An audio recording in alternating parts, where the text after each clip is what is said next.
I turned to that dude and I'm like, "Fuck CM Punk, bro, straight up." Like, who the fuck likes CM Punk, Phil? Like, that's Whoa, like the whoa, whoa, whoa, whoa. stupidest fucking wrestler to ever like. Imagine like liking T-Shark. Welcome to the Constant Galaxy. We talk all things LA Galaxy. My name is Eddie. As always, I have Brian right across from me. I got Spenny somewhere in here. Hey, nice crown, Spenny. Hey, didn't have that one in Clippers? Nope. All right, cool. Fresh out. Talk about Clippers. Edgar, what's up, man? How you doing? Oh, I'm gonna have these on deck for the next 10 years. So I got like 4 of these. I got like 4 of these just saved. No bullshit. Hey, you gonna send some of those to the Third World Nation there, bro? One for each of you. No, that's for the teams that don't win. Willis, what up, dude? Yo, what up? What up? And Mr. T-Shock, I'm just kidding, bro. You're my favorite wrestler. What's up, Tony? What up, man? At least while I was doing it, at least for that moment in time. Whatever. You're still my favorite. I don't give a fuck. Better than CM Punk. Best in the world. Yeah. Sorry if there's a lot of wrestling references. A lot of nerds in this room right now. And Royal Rumble. The road to WrestleMania starts tomorrow, so we're all psyched. To WrestleMania. Anyways, tell you somebody that's not going to be at WrestleMania or the LA Galaxy. We lost another one, guys. Somehow we get worse without doing anything. We got worse every week, man. Yes. Well, actually, somebody might argue here in this podcast that we're not worse with this loss. So Cheers. Perry Kitchen signed with the Columbus Crew, which leads us to pretty much Jonathan Dos Santos as our only CDM. I am a big fan of Perry Kitchen, and I'm not going to take too much time because I think I already have, and I was really bummed out. I think this one really, really bummed me out more than other players we've lost. Who should I hand it to first? I don't want to go Spenny first because I want to save the best for last. Edgar, what are your thoughts on Perry Kitchen, not re-signing Perry Kitchen? That one kind of hurts because Kitchen is one of those guys that does a lot of dirty work. He's a guy that you won't see light up the stat sheet, but he does a lot of the little things that you don't ever really consider. But then when you look back at the game and you see that he controls his area and he does a lot of the intangibles, things that throw out whatever catchphrase you want to use. But the guy, he did it.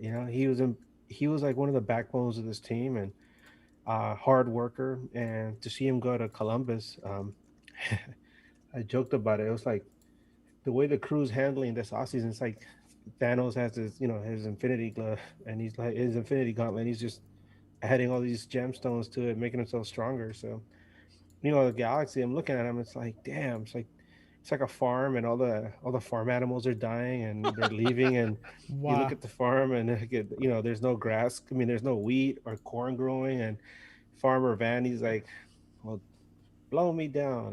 What are we gonna do? Gosh, darn it. Well, maybe he can grow some tobacco. Tobacco. I'm gonna go with Tony's thoughts next because Willis is muted. I don't think he's realized it. He's gonna make a weird face like now. Coyotito calladito. Coyotito calladito. I didn't want to laugh too hard. That's why. Nah, dude, but with Perry Kitchen, man, honestly, dude, he's a great player, and I always have his back every time he played games because he gave it his all, dude. He's strong, bro. He's like a freaking anchor, and I've always said it. Like the times that he's played, like if I was in the opposing team, dude, I'd be scared to play against this guy because he goes hard, man. So like people that are going to be facing him in Galaxy now, like I would be warned, like fuck, this guy's pretty hard. But at the same time, as long as fuck, we said it too many times, in Vanny we trust, in Galaxy we trust for that matter, but it's as long as Vanny has a freaking plan, dude, because that's a pretty good anchor. So I'm expecting a stronger player in that spot, and if not, a little bit bigger and taller.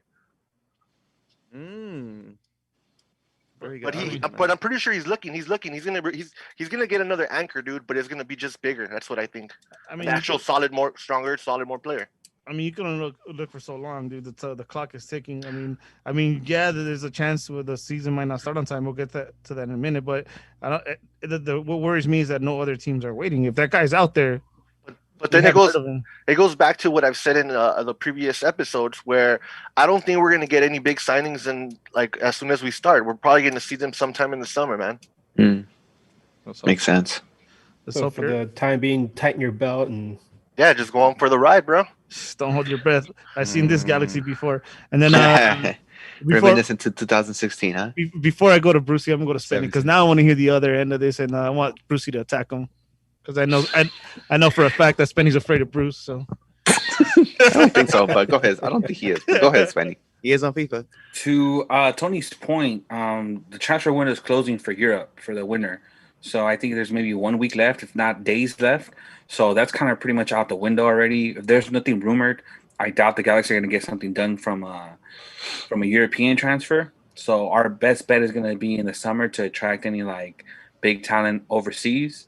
For Perry Kitchen, as far as he's concerned, if you really look at it, his game doesn't favor Greg Vanney's system. You know, Greg Vanney in Toronto like to have a goalkeeper with a foot underneath him that can distribute the ball and play out the back. And, you know, Kitchen wasn't really favorable for that. He was a disruptor. He would break up plays, you know, he would throw those elbows, but he's not really going to complete, you know, 15 to 20 passes a game accurately to create offense. Like So a it didn't Michael fit. It didn't fit in his system. And it's a personal move for him. First of all, you're going to the champions. You know, anybody that wins a championship, they're attractive to any player that was winning or getting what Perry Kitchen was getting here. You know, he went at a discount to his former coach. I believe Killian Porter coached him in college, Right. alongside Greg what's his name? Darlington. Darrington Nagby. So if Killian Porter is showing us anything, is that he's bringing in people that he's comfortable with, that he knows in and out their skill set. And I think overall for Columbus, as much as we don't want to hear as far as LA Galaxy fans, it's a good fit for both the team, the coach, and the player. Once a G, always a G. He came back in 2019 after a long injury, being out with a long injury, and came back and contributed to a playoff win, the first one in years for us. So I'll never forget him for that. I don't think he fit the system. I don't think we could move forward with him offensively the way we want to. So overall, it's a good move for him personally and a good move for us. I can kind of bite into that perspective. Brucey? Yeah, unfortunately, I'm going to have to agree with Spenny on this one. Oh, okay. Sorry to disappoint you guys, but he's right. I think the writing was on the wall when Vanney came in. His system is obviously a different system that Kitchen does not fit in. He prefers his midfields to not just win the ball, but be able to distribute that ball. And we all know that Perry Kitchen is not a playmaker, or, you know, it's not much of a midfield with the sight, you know, for the passing lanes. He's more of a destroy and then just hand it off to whoever is the one that gives that pass. So yeah, it was a great signing for Columbus because they needed an enforcer that way. You know, they have to pair him with Nagby now. Him and Nagby, they just lost one of their midfields as well. I think that's why they're making a lot of moves this season, because they're starting to lose a lot of their players because they've won the championship. And they've lost one player to Europe, and they're about to lose another player to, I think, another MLS team, if I'm not mistaken. But yeah, I think it was a great move from Columbus, I guess. And it was a move that I think Vanney had to make because he's going to put in the players that he wants to run the system. And obviously, Perry Kitchen wasn't one of them. All right. Well, it's all good, dude. Mhm. Jonah's gonna play 90 minutes, 34 games this season. Trust Yep. me. And Facts. he's the only CDM we're gonna need in the Oh. whole fucking year. That wasn't a joke. No, and on top of that, I feel that we lose out on a vet in the locker room. We're bringing in a lot of young players who are gonna be their first years as pros.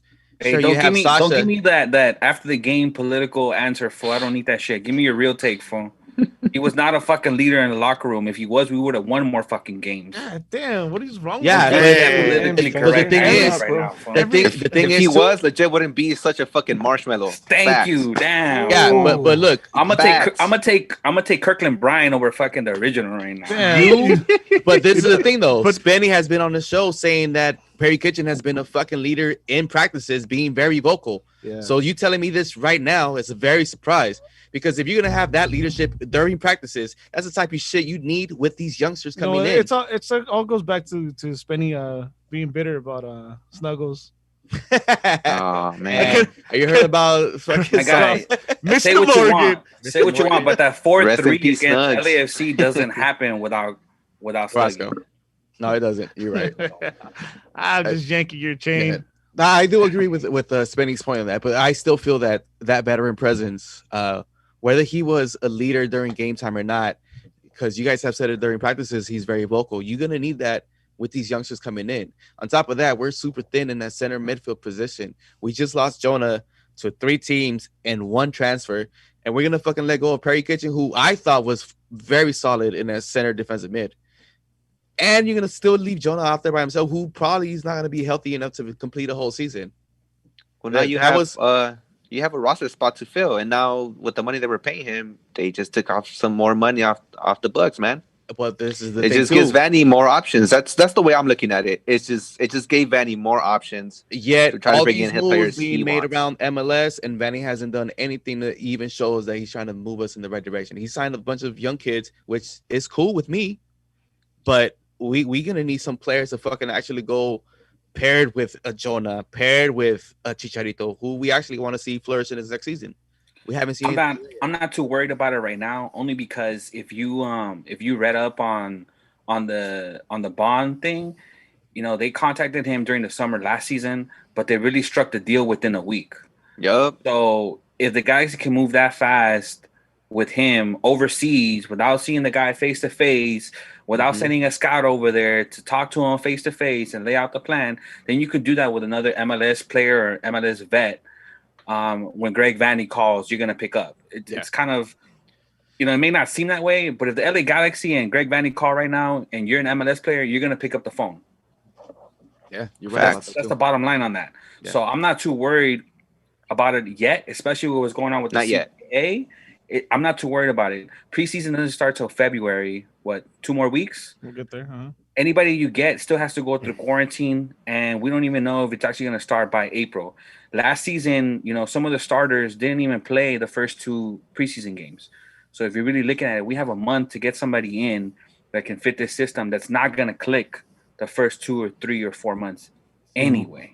My concern here is that, like you said, the preseason starts soon, and how many guys do we have on the roster that you can actually say these guys will be starting 11 once the season starts rolling? And you know, it's funny you say that, because we were talking about it today, foot golf, how like somebody was mentioning, oh yeah, you know, it's kind of cool, the homegrown things that they're doing, which yeah, it's cool when they have to fight for their spots, but there isn't much for them, much players to fight against, I guess, for that position. There's no competition. You know, there's nobody to help them elevate their game. It's kind of like we need them more than they need to prove themselves to make the roster. And that's what worries me. I have no problem with the homegrown thing. I disagree. If you were signed as a homegrown player, you're not starting. You're not even close to starting. You're starting on this team right now. That's the point. You're not. No, you're not. They signed a left back. Villafaña should be the starting left back. You signed a 17-year-old center back, which shouldn't start over Pipo Gonzalez, Depew, and Series. As much as you may want to start, quote unquote. Don't mention that name. But what I'm saying, as much as you want to, he's not going to start over them. Right. You signed a player that plays midfield who's not going to start over Jonah Dos Santos and whoever you're going to sign. Jonah's one injury away, or that player's one injury away from starting. Doesn't matter. You don't have a winger, so you might be forced to move legit wide. So there's one player right there. You're not going to bench legit Jonah over one of these draftees or these academy players. You're fooling yourself. You're trying to sell me on a broken clock here just because it's right twice a day, my boy. It's not happening. They have to earn that spot. Right. They still have to earn that playing time right now because they're not starters. Well, here's the thing. And if they are kids, if you're watching, you're not a starter right now.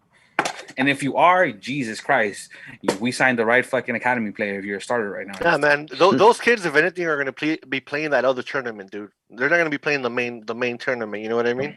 There's a reserve tournament. So yeah, that's true. That's what they're going to be playing, bro. Well, the one thing you got to worry about, that's a good point. Especially in the era of COVID, you know how like you look at the NHL, the NBA, and every week, players are coming down with COVID. They all call it different things. The protocol. People get injured, and so you can't expect your starters, your everyday guys, to be healthy the entire season. That's impossible. I mean, that would be fantastic, but it's not going to happen. So at some point, some of these kids are going to have to step in, and then you got to think about I don't know. I mean, usually in a long MLS season, kids don't do very well because they're not used to playing such a rigorous long season and all the travel. But in this new format, maybe they can flourish, but it's still a longer season. It's a lot longer than what they're probably used to. And you begin to wonder or be concerned about the depth of the team. How deep is that bench? And it looks pretty weird right now. I'd love to see, like, in the next week or two, that roster start to get a little fatter, because right now it looks pretty lean. And I mean, we can all, both of us, I mean, not both of us, but all of us here can speculate and talk about what Danny's doing. But the bottom line is the team is pretty empty right now. And wouldn't it be great if we got some more guys in there, some quality names? But a lot of those have been taken off the board already, right? Yep. True. Mm-hmm. True. Christian name is still up there, huh, Spenny? Yeah. So I guess we'll wait and see. You want a supporter shield with Philly, right? Shit. All right, good for me. Hey, I wasn't joking. I'll still bring him. Fucking kidding me? Anyone over Zubac? Fuck, bro. Nah, Trey, chill. That's why you got that left player, back to man. play fucking striker, bro. Bring Chad Barrett out of retirement. I don't even know he's retired. Bro, we're paying him a couple pennies. I'm good with Zubac, man. I'm good with Zubac. I think so too, bro. Have you seen him in that new virtual fucking thing that the Galaxy did? I just need him to close his mouth once in a while. That's all. Zubac tattoo coming. He looks really cool, bro. That Jack Swagger run. Jack Swagger like a mother. Anyway, Zubac tattoo incoming, bud. Zubac tattoo incoming. I got ins on it, bro. I got ins on it. I got 5 on it. I'm down. I'm down. So anyways, yeah, so let's hope Edgar's right. Well, Tony, everyone's right that players start coming in, because whether you think these guys are going to start or not, I don't think our team is anywhere near even playoff contention. Not many updates on Pavon. There's drama that's not really totally linked to us, but I just want to touch on it real quick because I mean it might damn well be linked to us, because you never know with this fucking Pavon saga. So apparently he needs surgery, but he said, "Nah, I don't need the surgery. I need to be moved." And Boca sent him to the reserve team, right? I think, to train or something like that. Yep. So I don't know, man. This is getting ugly for him. Can Rich Paul's his new agent or what? G, For real. seriously, under the table boss move. I don't want to play for you. You're on the first team. Oh, I'm hurt. Carlos is You're hurt. Get surgery. I'll wait. I think he followed Harden on Instagram, right? Yeah. This is one of the things. I mean, as much as a lot of G's fans want Pavon back on the team, and to be fair, he is or was our best player, and at times he looked like the best player in MLS. As much as all that comes into play, dude, if you're gonna fucking go through all that drama, it might not be even worth it, right? Especially with the whole Vanny the Builder in the background, right? He wants to make his own team, and if he said it that he wants him back, but dude, if it's not gonna happen, no se puede, yeah. No se puede. I'm good with it. I'm good with him not coming back, to be honest. I told you. I mean, this is gonna be the last time. This is gonna be the last time we're gonna see Pavon in a Galaxy jersey. That's the way it feels to me. Unfortunately, this gave me more hope. This news, really? These rumors, these reports coming out of Argentina gave me more hope, because now, people in Europe aren't paying what a Boca wanted. There's nobody gonna pay for him. He's fucking Boca over, because now nobody's gonna offer Boca the 8, 10, 12 million they wanted for a player that doesn't want to be there, that is on your reserves, that needs surgery according to you. Whether it's true or not, you were stupid enough to report that he needed surgery. So now you have damaged goods a 24-year-old damaged goods that you want to sell for 12 million in this market, it's not going to happen. I mean, all they got to do is just up one by a mil, bro. I mean, okay, 8, all right, cool. You As think a a European Galaxy? team is not going to spend 9 on him? You know, I complained about this, but as a Galaxy, you wait it out and you offer Boca another loan deal. You don't sign him. You don't sign him to a DP contract because if you pay a certain amount of close it, baby. if you pay a certain amount of transfer fee for a player, you have to sign him to a DP contract. You know, MLS rules. Right. But if he's a loan, if he's a free loan, if you tell Boca, hey, we'll pick up the surgery. We'll pick up the surgery he needs.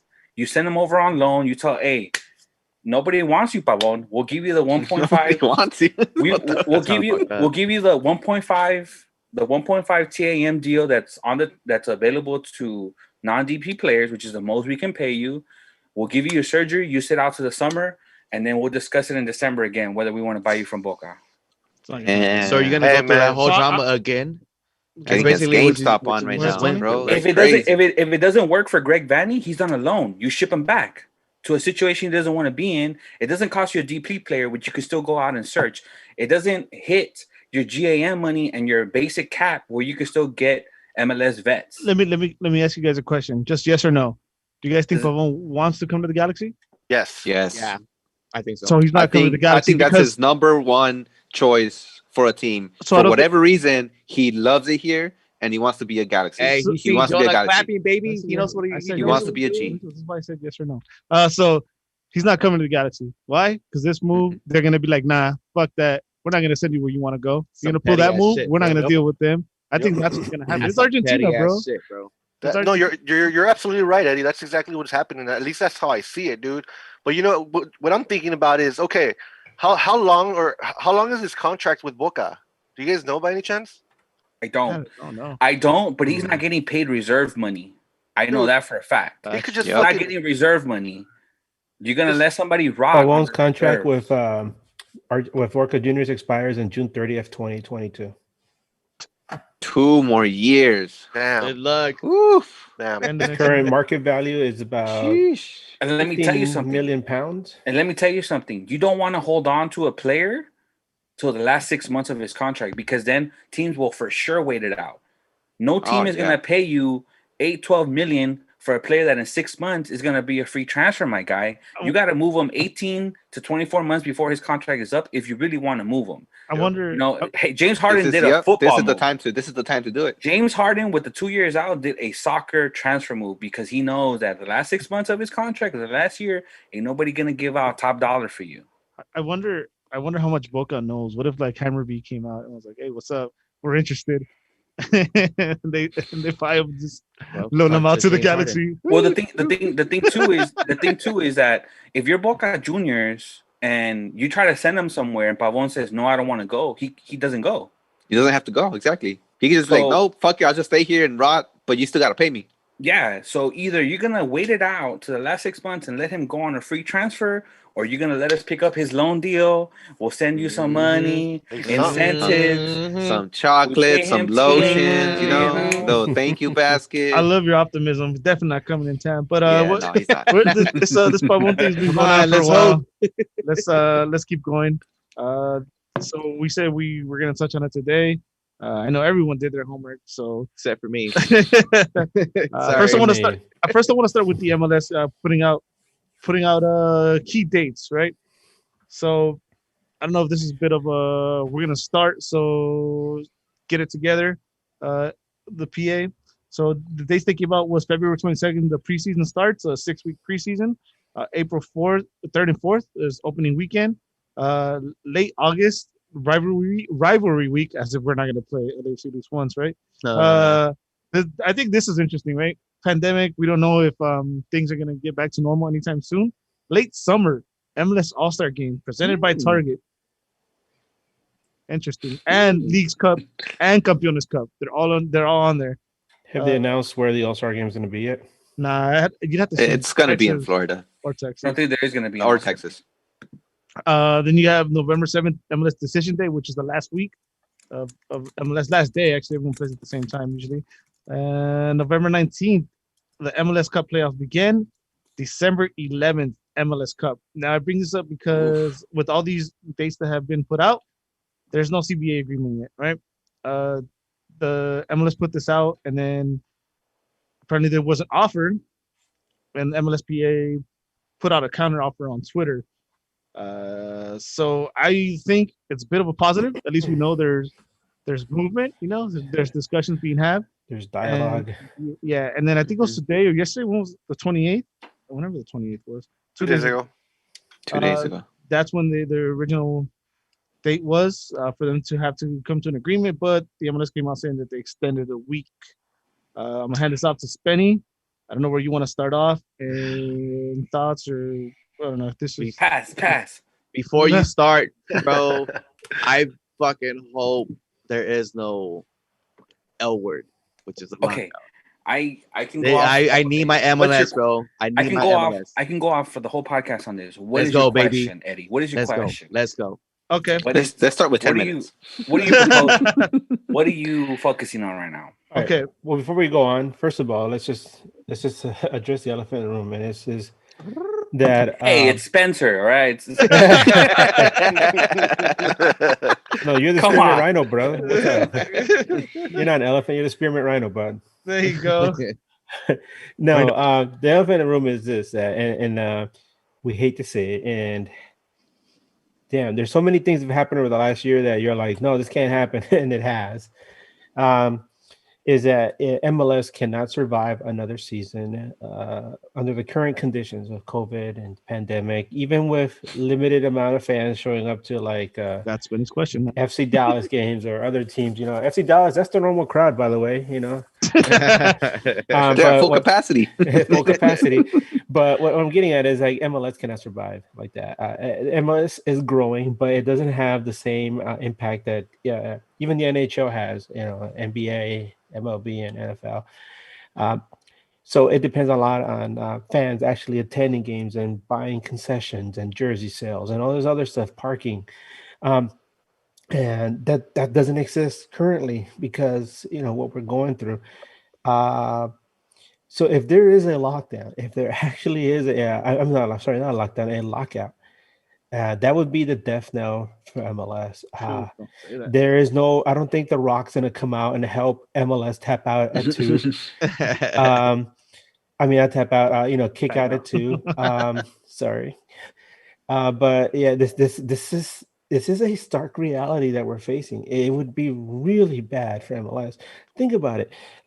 What the league has been through over the last 25, 26 years, especially in 98, 99, 2000, around that time when the league seemed to be in really rough times. Yeah.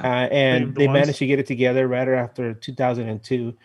And for something so unprecedented, which is what it is, to bring about the end of MLS after everything they've done to safeguard the future of the league, learning from the mistakes of the NASL and other leagues that came before. And then this happens. Wow, my goodness, it'll be horrible. It's catastrophic.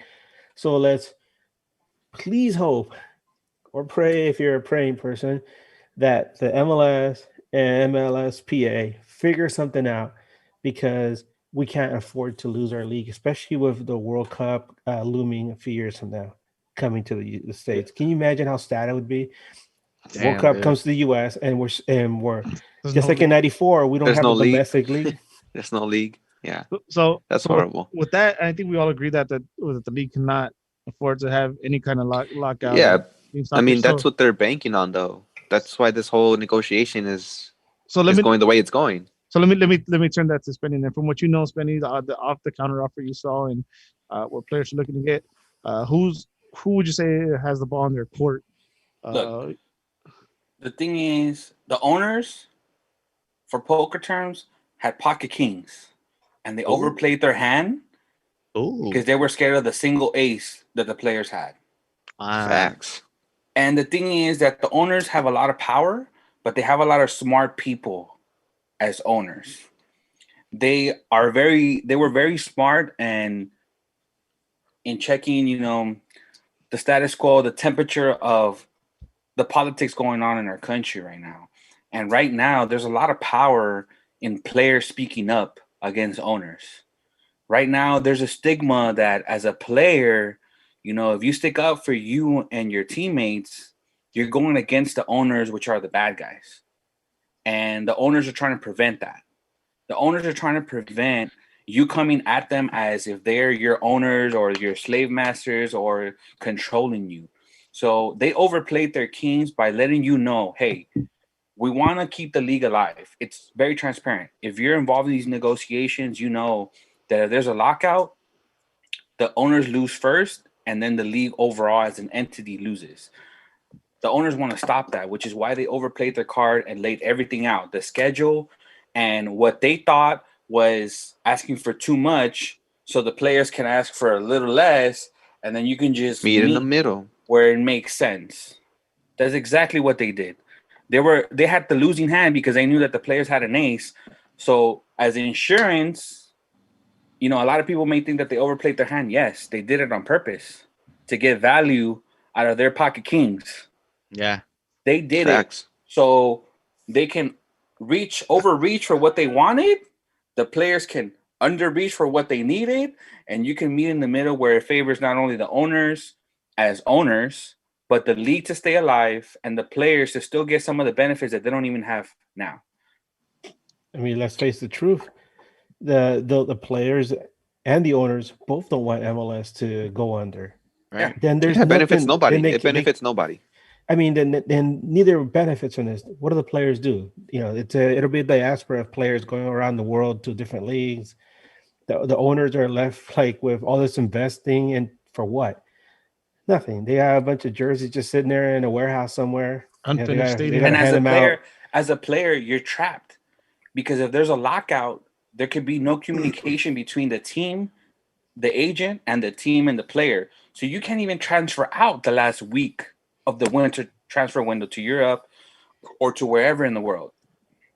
If there's a lockout, you're fucked. You go home and you don't get a paycheck. And the owners don't own money. You can't transfer out. You can't transfer for a discount. You can't do any of that. As much as it may not seem like it, the owners cannot afford it more than the players. That's why they overplayed their cards. So they can come back with something else and they can meet in the middle. They already gave up these concessions. They already gave them up. The owners are willing to give these things up. But as a smart business owner, they just want the kickback for the money that they're supposed to get. And as a player, you may not want to give it to them, but the owners do need that kickback to keep this league going. Right now, we're GameStop in July, buddy. The player, Yeah. Every time you say smart business owner, I don't know why I get this image of Robert Kraft stumbling drunk out of a strip club. I do too. But look what that's exactly who I think about.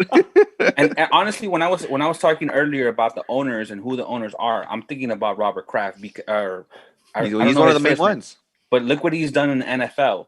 In an entity that was all owners, you did what the owners wanted, no matter how much political power you had, has turned into, if a player speaks up against you, it's a bad thing. Look at the Clippers. If enough people don't like you, you have to sell your team. You get booted. Look at the WNBA. If enough people want you to sell your team, you have to sell your team because they labeled you to be something that you may or may not be. And then you have players like James Harden as owner. You have players like Kevin Durant as owners that have been doing whatever the fuck they wanted with their contracts the last 5 or 6 years in the NBA. Facts. MLS, which I'm just smoking on, bro. all I gotta say is exactly what Spenny said. Yeah. All right, so let's get into the nitty-gritty of the CBA and like control copy, control D. All right, so let's get into the nitty-gritty. All right. There's a lot of things that were laid out on the table about a year ago regarding the CBA, because the league was doing great. Viewership was up, attendance was up. I mean, things were fantastic. We had new teams coming into the league. Yep. Nobody had any idea what was over the horizon, and so the CBA that was out last year was very good for the players. It was the next step in the evolution that the players, deserved, I guess, for their for their part in helping the league evolve. Especially after 25 years, it would be symbolic to have a new CBA. But then, the ceiling fell in. Call it what you want. Use your, the roaring dumpster fire started with the pandemic, and everything just went sideways. And now we have what we have. So, what do the players and the owners have to look forward to now, as far as the CBA is concerned? Oof, that's a very good question. They're gonna get a deal done. They're gonna yeah, get they are. They're I gonna feel get like a they deal are. done. They're gonna meet somewhere in the middle. On our private chat as Nag Boys, I stated this a week and a half ago before the Nag after players dark. answered. That You got know, dark. the owners wanted to extend the CBA by 2 years, and I told you guys that the players are gonna come back with 1 year because there's no way that the players are gonna be that dumb to give up the World Cup revenue. Nope. And that's exactly what they asked for. I will give myself full credit, pat on the back. Fuck you if you don't agree, because that was a move to make. That was a move to make. Don't trip, dude. I listened to Corner of the Galaxy as well. Corner of the Galaxy. I was kidding, bro. I listened to Music Across the Galaxy. That was the way to go. You can give up the TV rights in 2024. You can give up some of the free agent, rules that the MLS is buying to anyway. But that World Cup money, You can't that give shit that hit up. different, bro. You That's can't that give guac that money. up.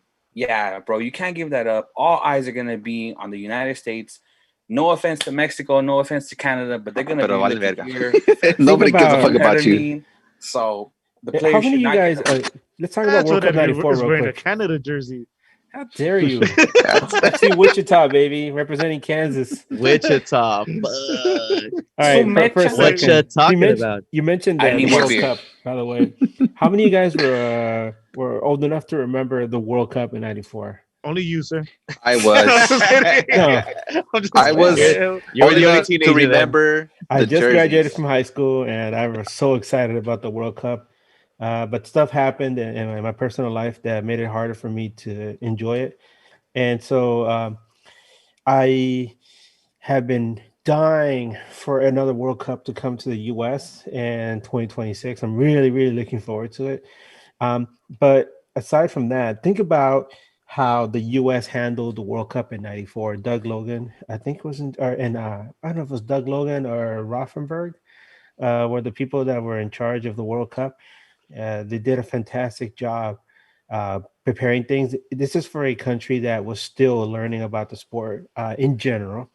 I mean, we have our diehards and we have people that were fans beforehand that were excited about what it meant, but the general public had no idea of the beast that was about to come into the US.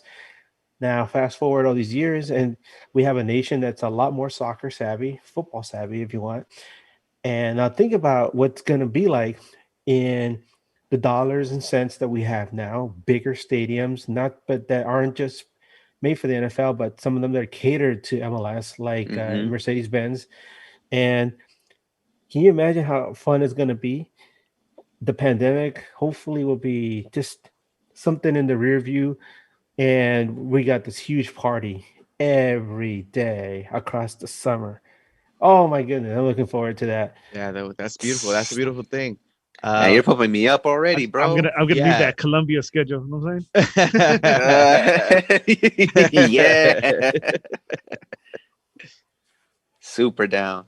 I'm about to take a tour of the US into 2026, bro. Is this Imagine a sold out Sophie Stadium, and then Pulisic scores the game winner in the final against England. Saudi Arabia, damn. Dude. And Donovan is there. Fuck. You said against Saudi Arabia? Saudi Arabia. Oh no, Against Algeria. Sorry, Nicaragua in the final. What are you talking about? Algeria. My bad. Oh man,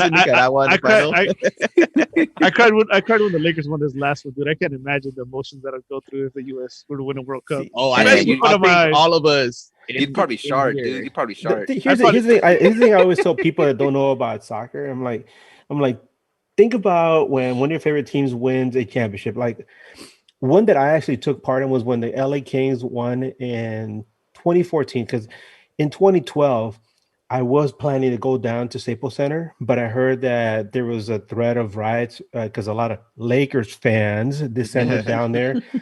In 2014, I was actually like down the street from Staples Center, and I was actually there in the middle of the celebration, and it was awesome. It was so much fun until Lakers fans showed up and ruined it, and Always. I have video to prove it.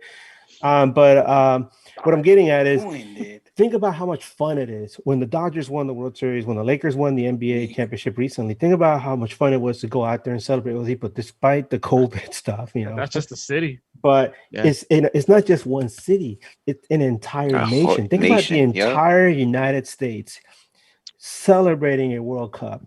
Yeah. Getting emotional. Yeah, me too, bro. Like I feel Ooh. this shit right now, bro. Like hell We yeah. can talk Man, that about shit that hits now different, because we bro. have such a That good shit young hits core. different. Yeah, on top of that, like, Imagination. yeah, it feels like Imagination. it feels like when you are a soccer fan here in America, it's because you actually fucking love the sport and you have a big passion for it.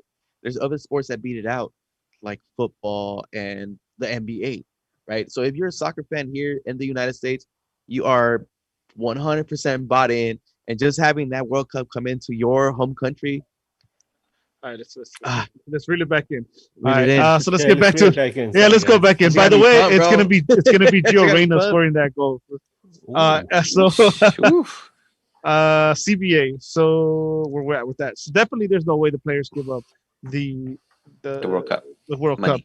Cup. Do you think there's enough greed as far as the owners go to not back down from that? Because I see no absolute way the players give that up because they'd be stupid too, right?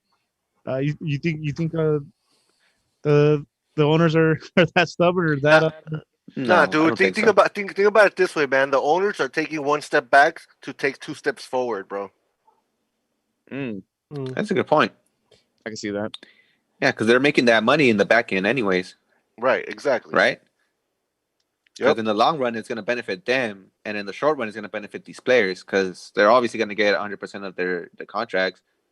They're trying to give them 100% charter flights for this year, but then push back the other charter flights another 2 years. So I mean, obviously, this negotiation, this is give and take. You can't just give, or take. And that's what these whole negotiations are about. And to be honest, I think the deal is going to get struck in by, I think, 2 weeks, maybe. Mm. I think we will start in time, and if we're late, we're probably going to be late for like a week. Within preseason, so within preseason, it's all. Yeah, I think within preseason we should be fine So what's because what do they you guys both think? can't. They can't afford. They both can. Both sides cannot afford to not have a season. Well, the players can afford to go on a lockout because once the season starts, you're already committed to paying them at least 95% of their salary, whether they play 95% of the games or not. So before the owners came out saying that they would pay their full wages, it was supposed to be a 5% cut across the board. So whether they come back 17 games in, which the owners can't afford, or 20 games in, or 12 games in, whatever it is, the player's still going to get 95% of that paycheck. So I mean, the longer the lockout goes, the worse it is for the owners. Yeah, So but there's then going to it's be also worse for the players because at the end of the day, Is it? the league is gonna be fucking gone if Is it? if it goes that worse? way. Is it worse for the players? Are you sure?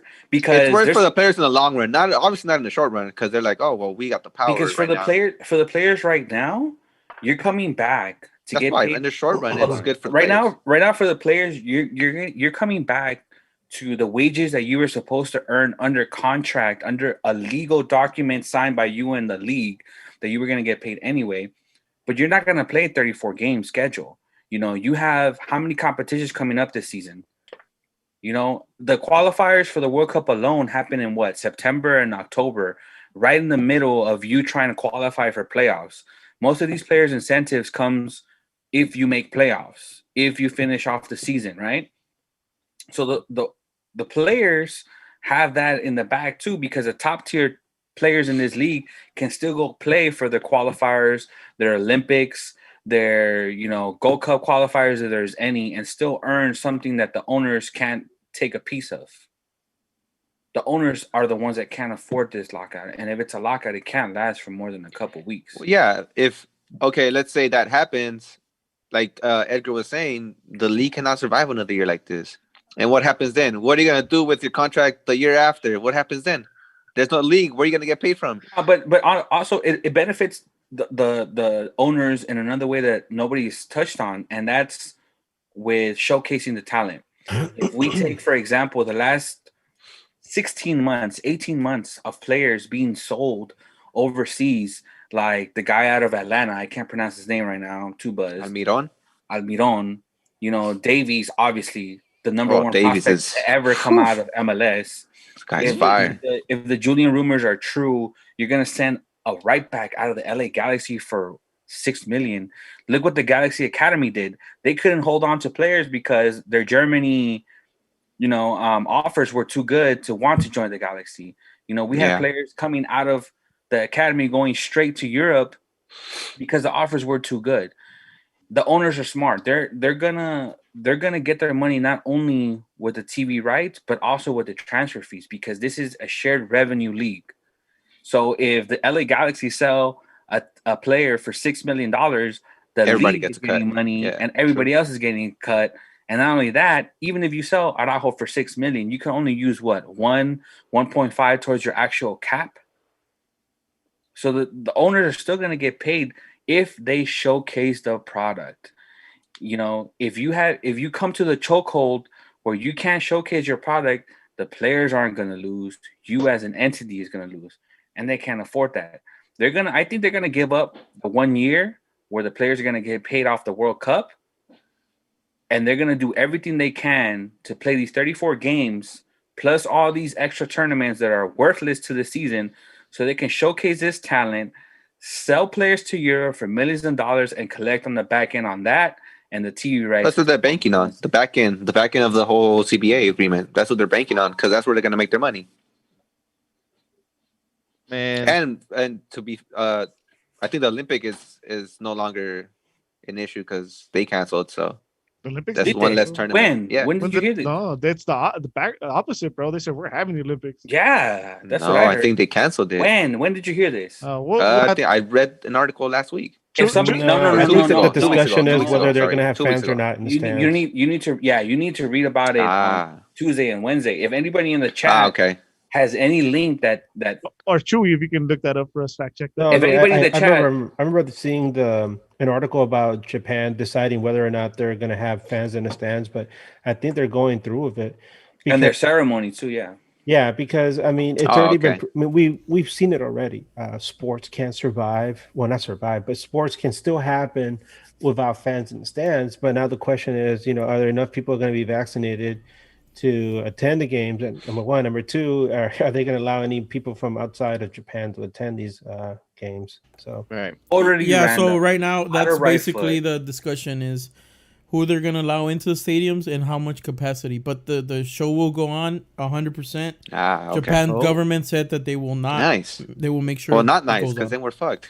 totally out of right field. It might not be connected, but completely out of right field. I personally read an article that stated that there is a union between the Pacific Islands that are trying to work with China, because the original ground zero for COVID is like 90 something stupid percent clear of all COVID related cases. So they're almost to 100% of no cases. So that, health agency is working with the islands that depend on trade through the Pacific Ocean to go in and purify their population. For what it's worth, obviously Japan is a fucking island in the fucking Pacific. So if it might not be where they have a ceremony, it might not be where they have fans, but the Olympics has always been a bubble in its own. True. So you're right about that. If it worked for the NBA, if it worked for the most part for the MLS, then realistically it should work for the Olympics if you knock out some of these sports like fucking that don't really need to be curling. When I look at the Olympics, I want to see who's the fastest in the world and some gymnastics. Everything else is cool, and maybe some archery here and there. I wonder and then just break dancing is a sport now. Just see how breakdance is. and just see how That's bad right. and just see how bad the U.S. team is gonna beat the spread, right? In every basketball game. That's always fun too. That's always fun. All right, Hey, Spain got one over them. Hey, they they did. did. As Don't far sleep on as Spain, man.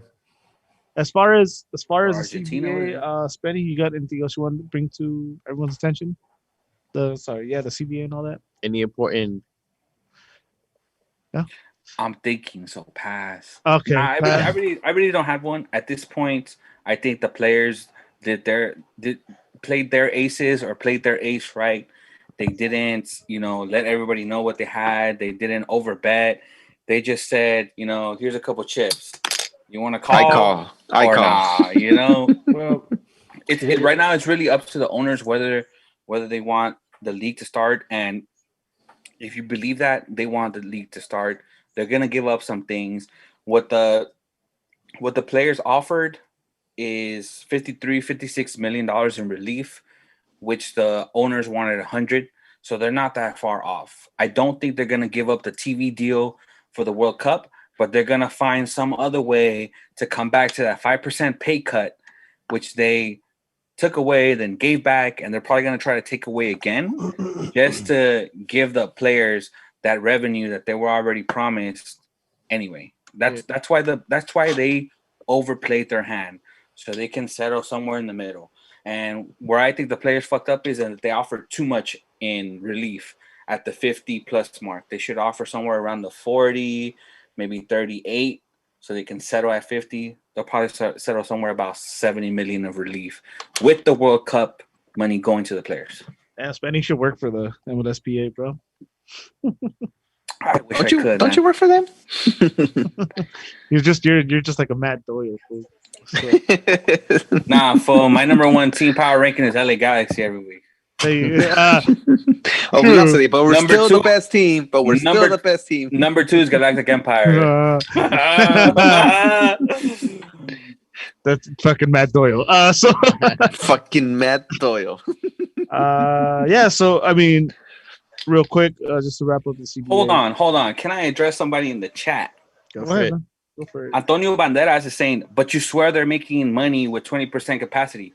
Right now, my guy, it's not about the capacity that they can get in 2021. The owners are looking at the long run. Yep. They're not looking at the 2021 season for money. That's why they said we'll pay for 2021 as long as we can get paid on the back end. What they want to do is they want to get money from the TV revenue deal that's coming up in 2023, and they want to get the money from all these transfers because the MLS is being showcased to the point where Jose Mourinho is talking about the talent that's coming out of this league. When the 2026 World Cup comes here and the United States national team, I don't know if you watch it or not, Antonio Banderas, but they're going to be in their fucking prime. You got you got 13, 14 starter quality players that are under the age of 22 right now. Oof. By the time 2026 comes out, they're going to be in their soccer prime. The top teams in Europe showcasing that they came out of this country. Woof. See? That's why the players. Fuck West Ham. Fuck West Ham. Fuck West Ham. That's why the players don't want to give up the 2026 money. That's why the owners want the 2026 World Cup money. And fuck West Ham. Bruce, back to you in the studio. Yeah. Yes. Thank you, Spencer. Hey, big shout out to Zorro on the chat. He's pretty much just submitted like halfway through your spew, bro. Shut up. Hey, look at the chat. Straight up. You realize there's a delay, so you imagine how long ago that was. Well, fuck West Ham is so. The hashtag. So CBA. Just to wrap it up again. I mean, yes or no? If you want to add anything, go for it. Do you think a deal gets done before the season starts? I say yes. We have to get a deal done. It has to happen. Here's the thing. In previous years, whether it's MLB, NHL, even MLS, well, not MLS, but let's think about former lockouts. You know, NHL had one. I think the NBA had one. But NHL is like the only one at least in recent times to lose a whole season, right? Well, Edgar's really pushing that NHL. What I'm getting at is this: in previous years, before the pandemic, players and even owners could push themselves back and forth, because there's, even though there was a lockout, they could still bring the league back, but things have changed, and now they can't afford to say, oh, we're going to lock this out completely. I think that's more of like an empty threat than anything, because nobody wants to be the one to be blamed later on, like, oh, you killed the league. Right. Yeah. Because not only that, hold on. Now. One thing, if you don't have a league anymore, do you have to pay back the franchise fees for the franchise that haven't even started? $200 million each. You can't afford that. Oof. Yeah. You can't afford that as owners, because it's shared revenue. It's shared revenue. You all got to put in. Debt. You all got to put in on that. So just how you got your $20 million because Austin got a franchise and Charlotte got a franchise, you got to put those $20 million back. $200 million. Well, I'm saying it's shared revenue. Oh yeah. Sorry. If you're Robert Kraft and you got a fucking $18 million check because Charlotte FC is going to start up, you got to give that $18 million back when you fold the league. Ouch. So you got to bring back that Tesla, bro. You got what, 2 or 3 teams that haven't even touched the field that already paid to play in your league, Yeah, true. So all right. So in other words, guys, start looking for a USL team because MLS is Logan Jones. Gio killed the league. The Appalachians? I'm down. Maybe there's a question about Gio. If not, I'll bring it up after the questions.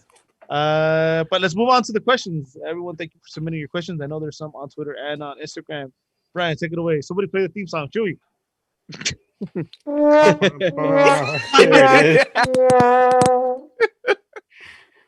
was perfect. On Instagram, Daniel Ortiz 19. Who do we bring in to play with Jonah in the midfield? Perry Kitchen. Who says we keep Jonah? Oh well, that's not the question, bro. Okay. Who do we bring in to play with Jonah in the middle? I guess it's hard to give a name, but I guess the type of player. It'd be a Perry Kitchen. Kevin Molino. Let's make it worse. Damn. I think you bring in a player like Dax McCarthy. A player that can Tony, that can you're touch muted. with Jonah, not somebody who is the opposite of Jonah. So you don't want one player doing one job and the other player doing the other. You kind of want both doing both jobs. So I think you bring a similar type of player like Jonah that has that defensive bite, but can also create on the offensive side. A Nagby-esque. Yeah, and I think it has to be an MLS inside MLS player for me. Of course. The reason I mentioned Dax McCarthy is because I think of him as like a kind of guy that will take a lot of pressure off of you, because he's feisty, man. The guy fights like a pit bull for everything, and he's a great leader on the field. Yeah. Obviously, I mean, it's a hypothetical. I mean, we're not going to get Dax McCarthy, but somebody in that vein, somebody with that kind of mentality. Right. Is there somebody like that out there available right now? At this point, maybe they have somebody like that in the academy. Who knows? I think that person doesn't have a big name right now. Yeah, I think what you need is a player that can match Jonah's intensity, the way Bruce was saying, that can play nonstop from box to box, but we have him playing east to west all game long to cover what Jonah is, because the good thing about Jonah and the bad thing about Jonah too is that he's too intense, where sometimes he pressures the ball when he doesn't need to. Yep. If you have a player behind him that can cover those wings on both sides, but has a better touch than Perry Kitchen, that no name might be able to make a name for himself here under Greg Vanney. If he just provides that support under Jonah and lets Jonah do Jonah run box to box without having to actually cover his other midfielders, because his best pairing, Jonah's best pairing was Benny Corona and Legit, which are both very offensive, and Jonah had to recover a lot of the balls, and he would die, he would cramp up 78, 82 minutes into the game. Every time. I could see it at the 80th minute, bro. The way he was running, I was like, and that's he's because done. of his effort. Regardless of all the injuries, the guy gave you effort, box to box. If you can reduce that exertion of energy to only keep him maybe between the 18 box and not have him go outside of the 18-yard box and let somebody run east and west, I think they both become very dangerous themselves. Staying trucha. Welcome to the Spenny Show. Staying trucha. Not a question, but hoping all the Nag boys are doing good. Thanks, man. Hey, thanks, bro. Nice. You and everybody else. I'm like 10 beers in. I'm doing really good. I don't know about you guys, but I'm wine drunk right now. Hey, hell yeah. Hydrated. Awesome. Jay Wolby, she has 5 questions. Damn, shit. First one. If you could come up with your own Galaxy cheer, what would it be? Pass. It has to be a badass cumbia, though. I will say that. Number 2. Have you encountered any rivalry fights, Eddie? Pass. Rivalry fights. I wouldn't call it much of a fight. It was an ambush. Where's the cooler? That's right. Ambush. It's a fight. I mean, that's an honest answer. Or Cooler, bro. R.I.P. Cooler. We love you. Yeah. One time I accidentally walked into a group of San Jose supporters as they're boarding their bus, and I was by myself. I'm wearing my Landon Donovan Galaxy jersey, and they surrounded me. It was pretty interesting. This one guy was like, "Hey, look, it's Donovan," and then I tried to talk my way out of it, and it was cool until some girl came up to me. She was really drunk. She was like, "Fuck Donovan, and fuck you, and fuck your stadium." And then it got real tense, and security had stepped in and break it up. Stupid West Ham girl. Well, you know,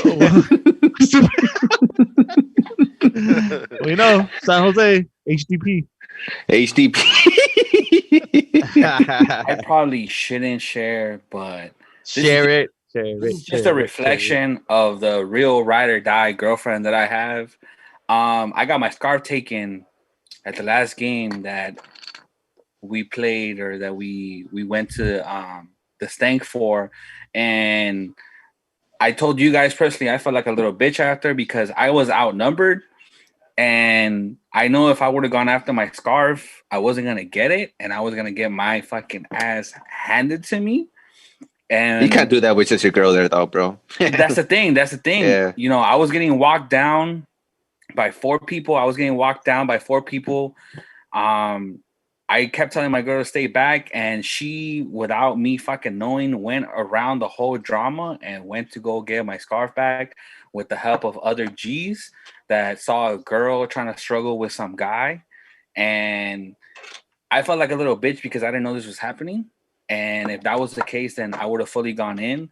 But I felt like a little bitch because she got it back when I was being walked down by 4 or 5 fools, and I didn't see it necessary to get beat up by 4 or 5 people to get a scarf back. Now you go, hey, shout out to your girl, bro. Real G. There you go. I will give it up to her for she was a real ride or die. Real G right there, baby. Real G right there.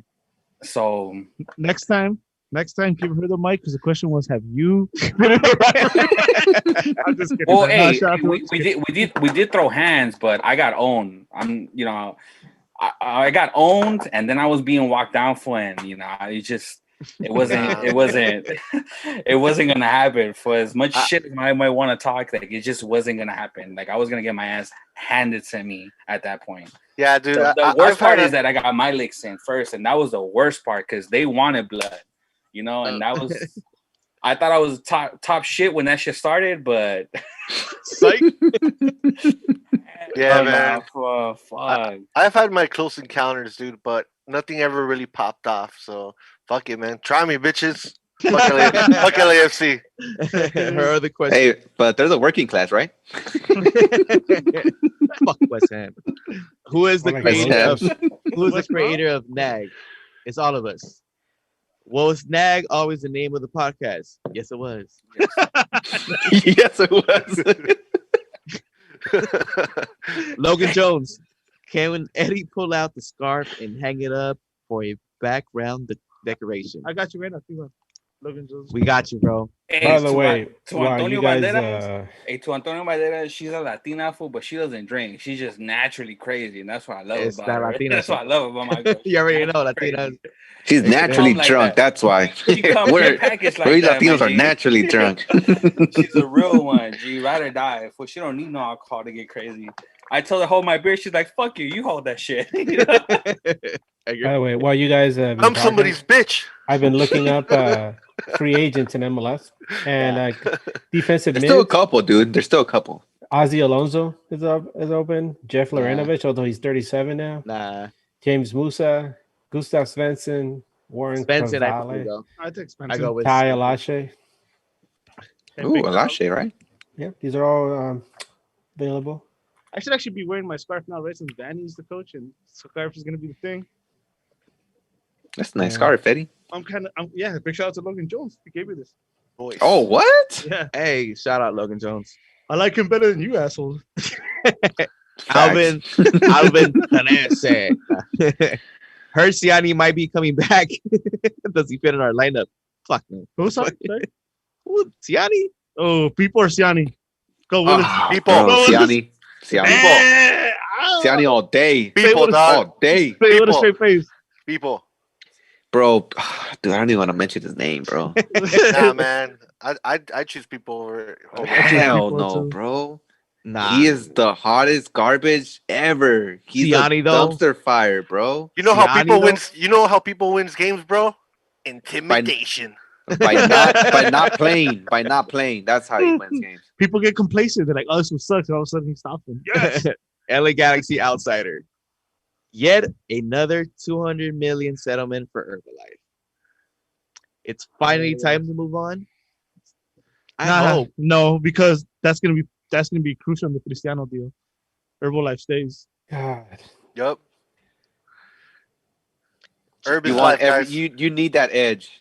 Yeah. No matter how little of a chance you have, you want to have that edge. If there is a bit of chance that you can get them. Man. Yeah, I hate that Herbalife shit. I was thinking about like what would be a nice sponsor logo In and Out Galaxy kit, and I was thinking Geico would be a nice one. Is that another NHL reference? Sure. Okay. I would like to see maybe the LA Kings logo across the front there. You know what? I could hate it, dude, but I'm already used to it, man. So I don't even mind it anymore. I don't like it because every time I go out wearing this kit, in general public, people ask me about Herbalife products. I'm like, leave me alone. Me too. Bitch, look at this body. You gotta take On top of that, I worked for corporate headquarters Herbalife. I worked there for about a month and a half before, and I hate that place. It's garbage there. Ooh, bring back Budweiser. You know, honestly, we should have a beer. Matter of fact, we should have a beer sponsor, bro. Fuck that. If I'm not mistaken, you're not allowed to, right, Edgar? Yeah, I think you're not allowed to. Oh, not anymore, right? What I would like at least to not see, as the main one. LA gear on it. Fuck, that'd be tight. What I would like to see if it's within the the umbrella of the MLS rules, is I would like to see AEG sponsor the team. That's what I was about to say.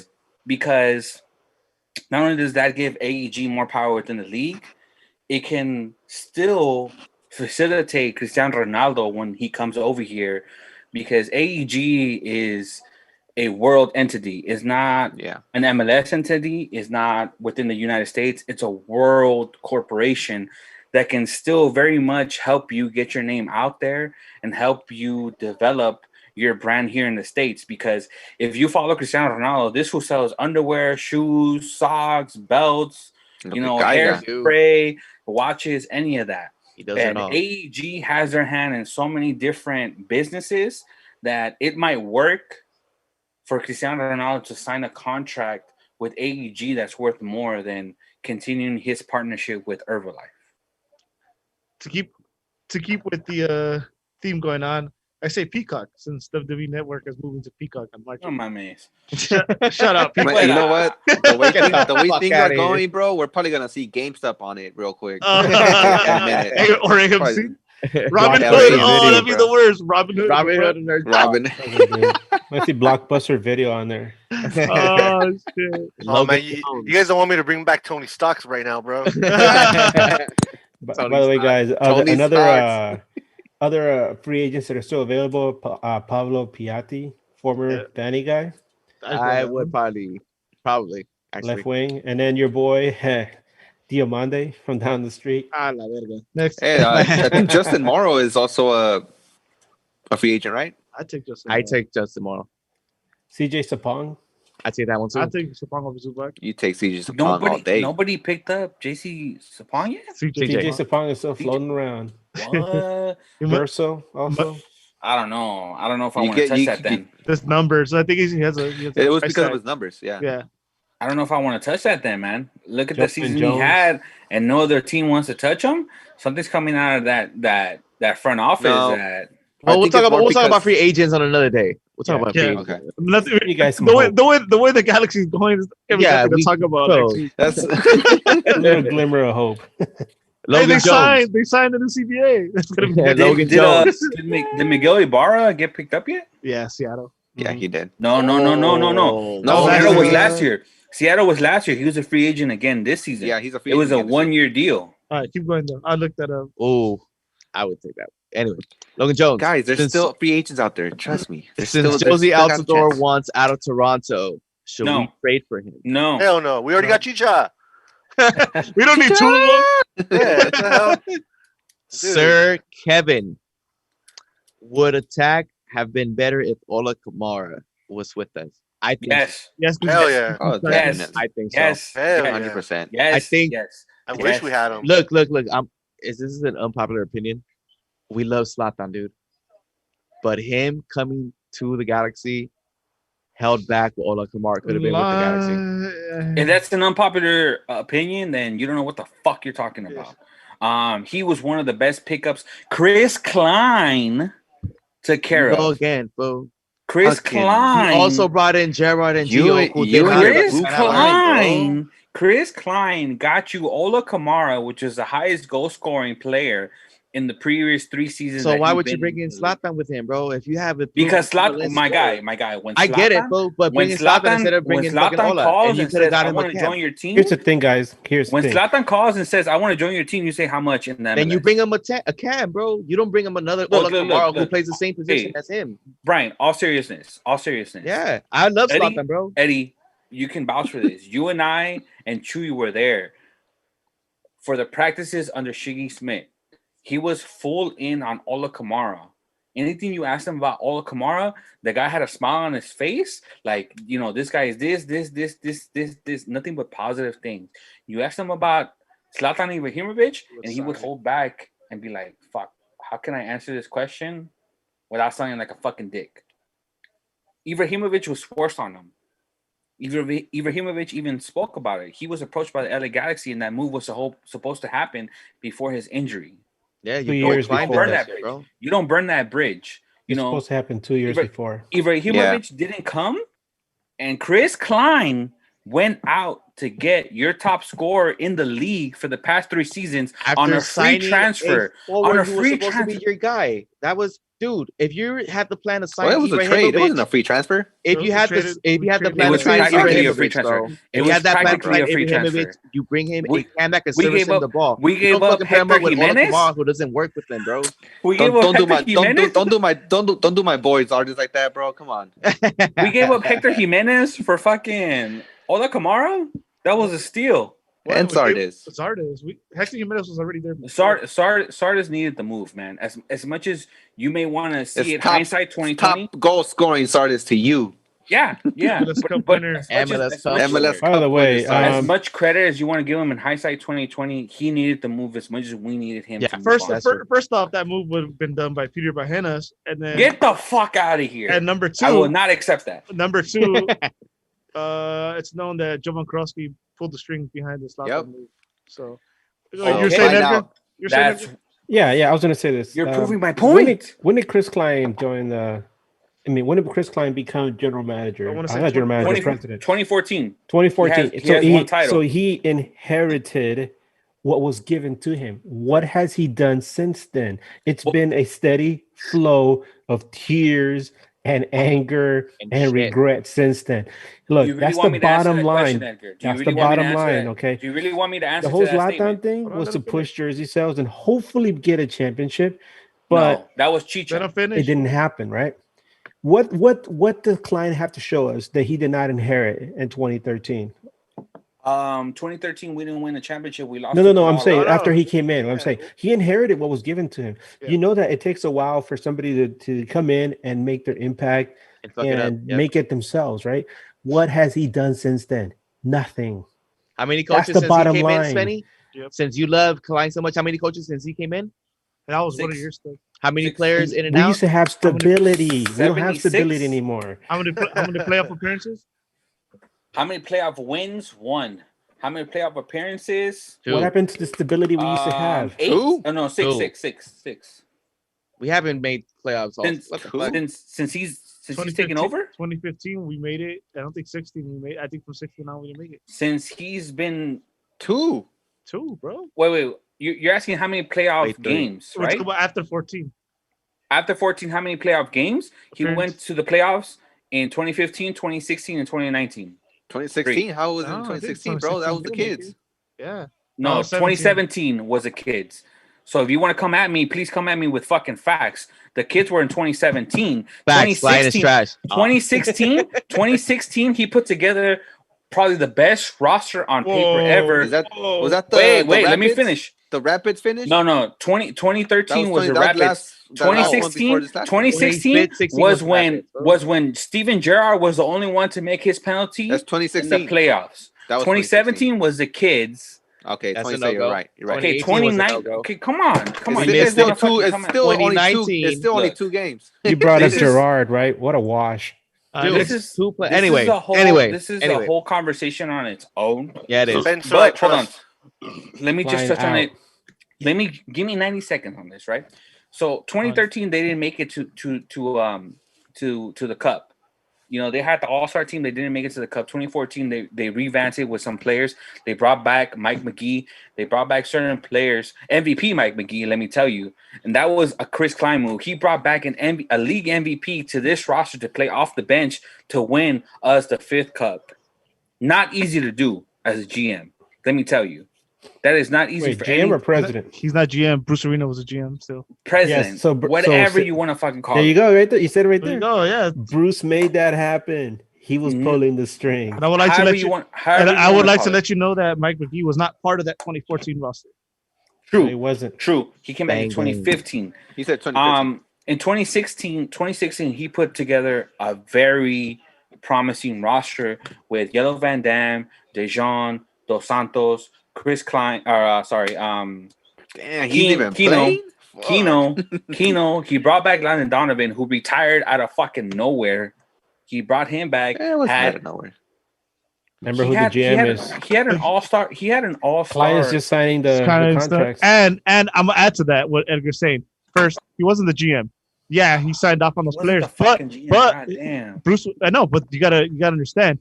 Bruce didn't want Gio or Gerrard, right? Everyone remembers that, right? Yep. 2, he totally fucked up on the Dejan thing. Dejan was promised a DP contract the next year, but came down from the FOs like, we're not giving him that deal. So he was like, I'm out. And Bruce Arena comes out and said, if we would have kept Dejan, we would have won the MLS Cup that year. You know, that's what he said. No, but that was like Bruce coming out saying, like, you know, shots at the FO. Hey, like, this is my guy. This Bruce is the guy. Those were shots to the FO. We can have a conversation separately. I think this is too long for a Twitter question right now. Let's move on to the next one. Sir Kevin also asked, would y'all like Josie upside with you? No, Josie should not come to the LA Galaxy. If we want another Toronto player, I would think Bradley will be the move. Yeah, if it's like a big, or besides Pozuelo, the obvious. Did you say Bradley? Yeah, Bradley. This is a temp player, bro. What the fuck? Yeah. If we can't get Pozuelo, Bradley will be the move. Brian. No. What I will say, I hate Bradley, bro. He would work well with Jonah in that midfield. What I will say about Bob Brad or he could distribute the ball. You could have said Marky Delgado. You could have said you could have said anybody else but Bradley. I would have anything. And he doesn't take an international Delgado instead of that would be funny though, having Michael Bradley and then Bob Bradley send somebody out to injure him. Would not take Michael Bradley on TAM. We are not Toronto. We don't owe Greg Vanney anything. We don't owe Michael Bradley anything. We don't. Want to come over here, you can get some GAM money with playoff and MLS Cup incentives included, just like it was in Toronto. But we don't owe you anything. We don't owe you Michael Bradley anything to give you TAM money. But you damn sure owe us something. A fucking World Cup qualification, motherfucker. All right, next. Bam. Hell yeah. Whoa. Next. Sir Kevin also says, sorry for the 2 questions. G's up. Jay Wolby, what's your secret to looking like a snack on every show? Chewy? Willis? Chewy? No, she's talking about Chewy. It's Juicy. Chewy. Why do you look like a snack, See, Chewy? the trick is you don't use margarine. You use real butter. Grease me up, woman. None of that. I can't believe baby, it's not stir. butter bullshit, right? You know what I'm saying? No, that's Stir, baby, stir. None of You this. churn the butter. true. And the Baby. last stupid question by some whack ass from Limpire. Okay. With the season starting April 3rd, how far down the table will Barachas be in Liga G?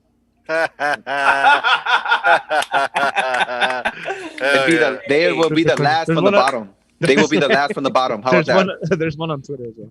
All right, let me get to the Twitter Wow, one. whoever that I know that didn't come from the team, but whoever that was, That had to be Jeff. Had to be Jeff. And think from so? Twitter, Yeah, wonder who it Manny was. 2G. If you're the coach, what 3 moves at players do you do right now with this roster? We're not going to answer the to make previous us the question. playoff team. So, what 3 moves would you make to have this team be a playoff contention? Basically, I'll go for second striker. Someone to Please play let in the me middle go now. Desperately. Please let me go last. Desperately someone. I'm gonna generalize. You guys can go. Desperately someone to play in the middle, and I think you don't spend money on defense, and I think you just a winger because obviously with Pavon gone too, you need a 2 winger. wingers, bro. Well, it's only I three. need It's only, 2 wingers. only three. It's only 3 moves. it feels like you should Only 3 moves? solidify. I said second striker, center mid. You should set Desperately some kind of center mid and a winger. All right. But Okay. again, I'm just gonna generalize. for my taste. You need to solidify that spine, the central. You need a good CB, you need a good CM, and you need a good striker or a second Okay. striker at least. So you solidify that whole spine of the team. If you Mines have are that all controlled, I think you'll be able to kind of perform well with everybody else. So you got a good CM and a good cam or second All striker. right. So Spenny said all center mids, right? I'm saying all mids. All midfielders. I say 2 midfielders and 1 striker. I disagree. I say 2 wingers. 2 wingers in the cam. Wingers Two and wingers in striker, the though, camp. right? Exactly, Bruce. Exactly. Oh, I thought you meant like 2 like midfielders. 2 wingers in the cam, bro. 2 I'm wingers in saying the cam. To explain before Edgar, my moves are straight in the midfield. You need the left and right wing, and you need the cam. Yep. You write it out with the defense that you have, because However, you have to. you can't spend top dollar on defense right now, especially with a new coach coming in. You hope that his philosophy, with these new goalkeepers, because they are good.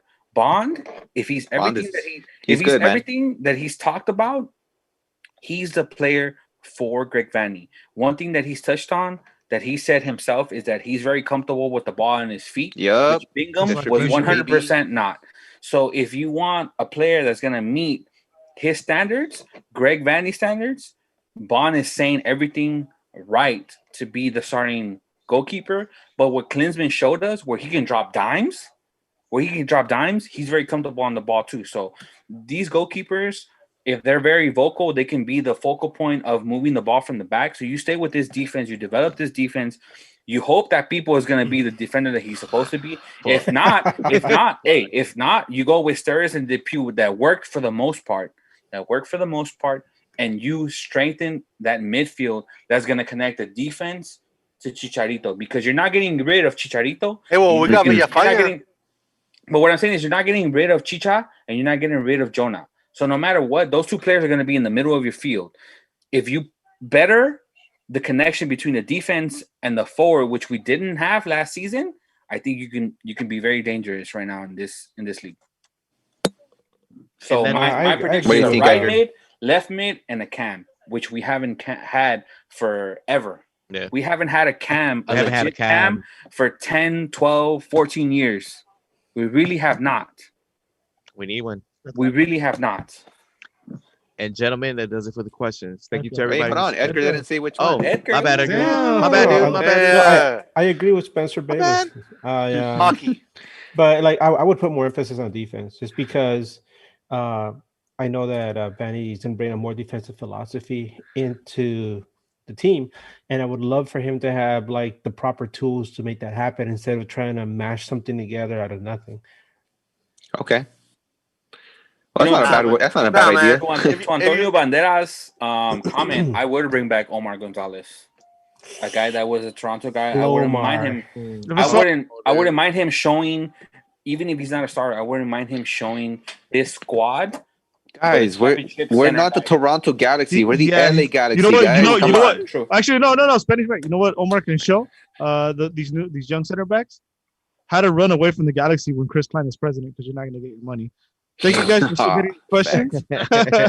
Highest paid center back of all time. Got run out of town. Also facts. Only DP center back of all time. Rafa Marquez. Punctuation. Second. Double punctuation. No, that Vancouver guy, the penalty chipper. And then he's not a DP signing. Yes, he is. Yes, he is. Not in the beginning, he wasn't. I will bet you. Yes, he is. I will bet you, Bruce. Yeah, from the beginning. That was the beginning. Bet off fair. That chip was the beginning. That chip wasn't the beginning. He was there the half the season before. On a loan. He didn't start as a DP. He was on loan. He wasn't a DP. When he signed for the league, he was a DP contract. Not when he came in though. He'll bet you, all right? As a left back. He'll bet you. Hey, Willis, read the fine print. Thank you, everyone, for submitting all those questions. We really appreciate it. I'm not sure if we have anything else. There's something I want to address. I thought that was really cool. Go ahead. With Jonathan Bond coming over, I caught like a little Twitter conversation going on where some of the ladies out there, Galaxy ladies, are like, they're getting together. They're really excited. They're gonna put together a group called the Bond Girls. I thought that was really cool. And I saw how excited they all were, and I was like, oh man, this is pretty cool. It could be something fantastic if we have fans in the stands. But at least this kind of stuff starts, organically. This is something that we need, so that once we do get back in the stands, I didn't even know about that, bro. In person. You know what? Pretty cool. You know what we call those in my day? Those are birds. Those are birds. Which one would you be? Which one would I be? Yeah. Of course, baby. Pussy galore, man. That's what's up. All right, last question for you guys before we wrap it up. Yes, fuck West Ham. Isn't it West Brom? No, it's West Ham. Oh, West Ham. West Brom. Fuck them both. Yeah, arriba el Chelsea. So. Arriba el Galaxy, maje. ¿Qué pedo? Hey, Royal Rumble winner. Edgar, go. Daniel Bryant. Willis. Spike Dudley. That's what's up. Spenny. Javier Chicharito Hernandez. Sick. Tony. Oh yeah, you think you know me, Edge? Órale. 50-year-old Edge. Honestly, I think Roman Reigns is gonna get it again. How? Nah, he has a match, isn't he? You're dumb, bro. Brock Lesnar's gonna win. We all know this. Why are you guys acting dumb, bro? It's fucking you guys know if he wins Brock it again, bro. Let me tell you right now, Brock Lesnar comes back. Let me tell you right now, I'm Tony. still watching shit for free. Let me tell you right now, what's gonna happen is Roman Reigns is gonna drop his title and then win the Royal Rumble, so he can go to WrestleMania and host WrestleMania with The Rock coming back and the Usos family reunion. Damn. That'd be kind of tight, though. That'd be kind of in tight, Florida, in Tampa Bay. Come on, G. I believe you, Oos. Oos. Hey, Chewy. Yo. Chewy. Rey Mysterio. Tight. 6'9". Oh wait, what? Andrade. Brian. Nia Jax, baby. Oh, my goodness, she's gonna hurt everyone. She's a babe, bro. Let her be. I'm on the same road to WrestleMania with Tony, but I'm gonna go with Randy Orton. But it's gonna be the same storyline no matter who wins. That's what I'm going with. Hey, well, I was gonna say something though. Because there's a women's though. There's a women's, Taya's gonna come out supposedly. So we'll see. Who? Taya Valkyrie. I don't know if you heard of her. Ooh, all right. Sounds like a cool name. Yeah. Edgar's knows. Yeah, she's dope though. We'll see. Hopefully. All right. Let's hope one of us is right, and then we win big money that doesn't exist. Thank you again, everyone, for watching. Make sure to like, share this video. If you're listening to it on the streams, thank you very much. And we encourage you guys to come watch us live on YouTube, just so you guys can interact with the chat. The chat is always popping. Someone said Conor McGregor. A bunch of trolls that I fucking love interacting with. You guys are always a shit in the chat. So we encourage you guys to come on the live chat. But if you can't, that's what's up. If you can't, still subscribe to us on the Spotify's and all the whatever audio. Subscribe to us on YouTube's and all that stuff. All right. So thank you again. And for Bryant, Willis, Edgar, Tony, Spenny, and Chewy, my name is Eddie. We're going to get up out of here. We'll see you guys next time. Hell yeah. Peace. Fuck West Ham, baby. Fuck West Ham. And your fucking calladito. Crumpets. You piece of shit. Let's go, Orton. Fucking crumpets. Keep on. The fuck you mean?